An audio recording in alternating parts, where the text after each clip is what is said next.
नमस्कार साथियों, स्वागत है एक नए वीडियो में।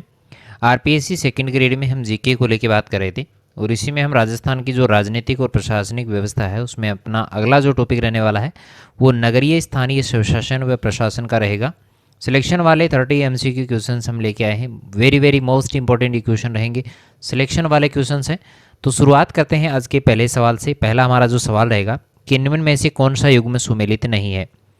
यहाँ पे अनुच्छेद दिए गए हैं और उनके सामने जो है कौन से अनुच्छेद में क्या बताया गया है वो यहाँ पे पूरे व्यवस्थित रूप से जो बताया गया है।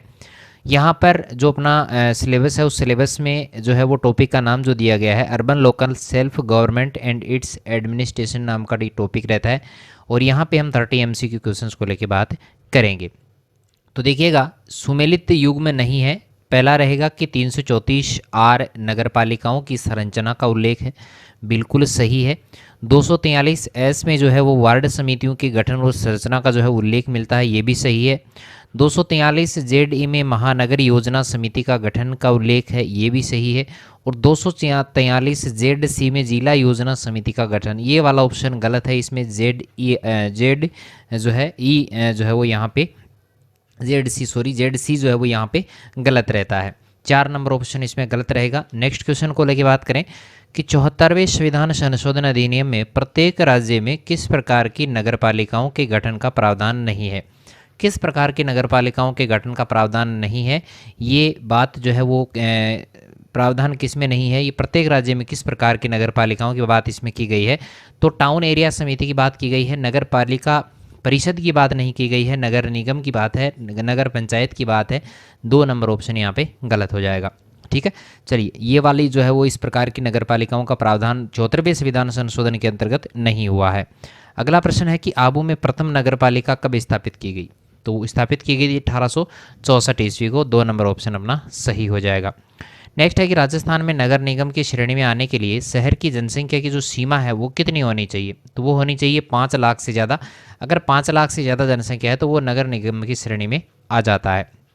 नेक्स्ट सवाल रहेगा कि निम्न में से कौन सा कार्य नगरीय निकायों का नहीं है। नगरीय निकायों का कौन सा काम नहीं है, तो यहाँ पे रहेगा आबकारी नियमन। 4 नंबर ऑप्शन अपना सही हो जाएगा, क्योंकि जन स्वास्थ्य एवं सफाई जो है वो इसमें शामिल है, अग्निशमन इसमें शामिल है, गरीबी निवारण इसमें शामिल रहता है। आगे बात करें कि निम्नलिखित में से भारत के संविधान का कौन सा अनुच्छेद नगर पालिकाओं को कर, शुल्क, पथ कर और फीसें उद्ग्रहित और विनियोजित करने के लिए प्राधिकृत करता है। तो वो है अनुच्छेद 243 भय। याद रखिएगा, 243 भय में जो है वो नगर पालिकाओं के द्वारा कर, शुल्क है, पथ कर है, फीसें हैं, ये सब जो है वो नियोजित करने का जो अधिकार है वो दिया गया है। अगला रहेगा कि भारत के संविधान की 12वीं अनुसूची के अनुच्छेद 243 डब्ल्यू के अनुसार नगर पालिकाओं का कौन सा विषय नहीं है। विषय की बात करें, जन्म मरण सांख्यिकी की रहता है। बाजार और मेले जो है वो इसमें शामिल नहीं है। बाजार और मेले जो है वो इसमें शामिल नहीं रहते, 243 डब्ल्यू में शामिल नहीं है। अगला प्रश्न है कि राजस्थान में पंचायती राज अधिनियम जो है वो कब से लागू हुआ था। पंचायती राज अधिनियम की बात करें तो ये हुआ था 23/6/1995 को। 23/6/1995 को जो है वो ये अधिनियम लागू होता है। प्रश्न नंबर अगला रहेगा कि राजस्थान में सबसे पहले नगरपालिका अधिनियम जो है पारित कब किया गया था। नगरपालिका अधिनियम जो पारित हुआ था 1959 ईस्वी को हुआ था। 3 नंबर ऑप्शन अपना राइट हो जाएगा। नेक्स्ट सवाल पे चलते हैं कि पंचायत समिति सदस्य बनने के लिए आपकी न्यूनतम आयु जो है वो कितनी होनी चाहिए। अगर आप पंचायत समिति सदस्य बनना चाहते हैं तो आपकी आयु कितनी होनी चाहिए। तो आपकी आयु जो है वो होनी चाहिए 21 वर्ष। याद रखना है, 21 वर्ष आपकी उम्र होनी चाहिए। अगला प्रश्न है कि अनुच्छेद 243 फै या इसको 5 भी कह सकते हैं में वर्णित है। क्या वर्णित है इसमें, तो ये आपको बताना है। तो इसमें जो रहेगा वो है नगरपालिका सदस्य के लिए जो निर्भरताएं हैं उनका उल्लेख जो है वो अनुच्छेद 243 फै में किया गया है। आगे बात करते हैं कि नगर निगम की सभा की अध्यक्षता कौन करता है। नगर निगम की जो सभा होती है उसकी अध्यक्षता जो है वो मेयर के द्वारा की जाती है। 2 नंबर ऑप्शन इसमें राइट हो जाएगा। अगला सवाल है कि राजस्थान नगर पालिका अधिनियम 2009 के प्रावधानों के अनुसार राज्य सरकार द्वारा नगर परिषद में अधिकतम कितने व्यक्ति निर्दिष्टित किए जा सकते हैं। 2009 के प्रावधानों के अनुसार पूछा है, तो वो सदस्यों की जो संख्या रहती है वो 8 रहेगी। 8 व्यक्तियों के नाम जो है नगर परिषद में निर्दिष्टित जो है वो राज्य सरकार के द्वारा किए जा सकते हैं। अगला प्रश्न है कि राजस्थान में जिला ग्रामीण विकास अभिकरणों का विलय जिला परिषदों में कब किया गया। यानी जिला ग्रामीण विकास जो है उनको जिला परिषदों में बदल दिया गया। ये हुआ था सन 2003 को। 1 नंबर ऑप्शन इसमें सही हो जाएगा। अगला सवाल रहेगा कि राजस्थान में ग्राम पंचायतों के सरपंच, उप सरपंच और वार्ड पंच अपना त्यागपत्र जो है वो किसको देते हैं? ये सब के सब अपना त्यागपत्र जो विकास अधिकारी, जिसको हम वीडियो कहते हैं, उसको देते हैं। चलिए अगला सवाल रहेगा कि वर्तमान में राजस्थान में नगर निगमों की कुल संख्या कितनी है? वर्तमान में नगर निगमों की जो संख्या है वो कुल 13 रहती है। 4 नंबर ऑप्शन इसमें राइट हो जाएगा।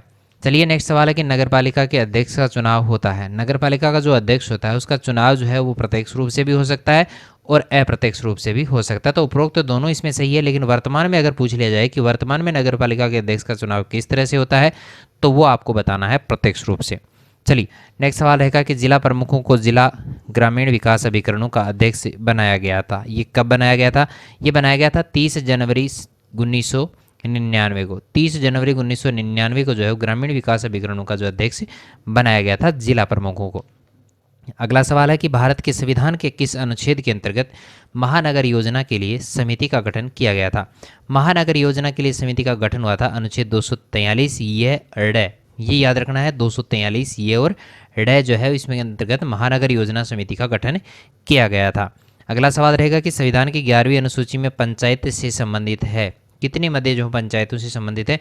तो आपको पता होगा कि 29 मदे जो है वो पंचायतों से संबंधित हैं, यानी 29 विषयों पर जो है वो यहाँ पे 11वीं अनुसूची में पंचायतों से संबंधित रहते हैं। अगला सवाल रहेगा कि भारतीय संविधान की कौन सी अनुसूची नगर पालिकाओं के बारे में है? नगर पालिकाओं की बात करें तो वो रहती है 12वीं अनुसूची। कौन सी है?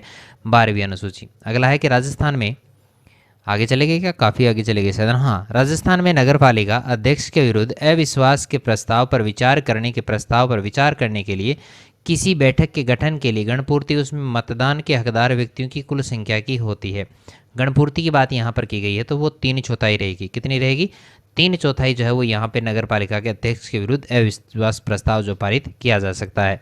अगला है कि पंचायती राज संस्थाओं की स्थापना किस आधार पर की जाती है? ये की जाती है जनसंख्या के आधार पे। पंचायती राज संस्थाओं की स्थापना होती है सिर्फ और सिर्फ जनसंख्या के आधार पे। अगला रहेगा कि स्थानीय स्वशासन किस प्रकार का विषय है? स्थानीय स्वशासन जो विषय है वो एक राज्य सूची का विषय है। 3 सूचियां होती हैं, संघ सूची होती है, राज्य सूची होती है और समवर्ती सूची। संघ सूची के पर कानून सिर्फ केंद्र सरकार बना सकती है। राज्य सूची के विषयों पर केंद्र भी बना सकती है और जो है सिर्फ राज्य सूची के विषयों पर सिर्फ राज्य बना सकता है। समवर्ती सूची पर राज्य और केंद्र जो है वो दोनों बना सकते हैं।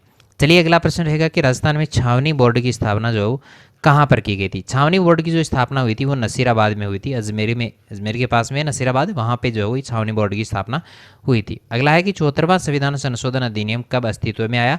तो ये आया था 1 जून सन 1993 को। 1 जून 1993 को जो है वो ये संविधान संशोधन अधिनियम जो अस्तित्व में आया था।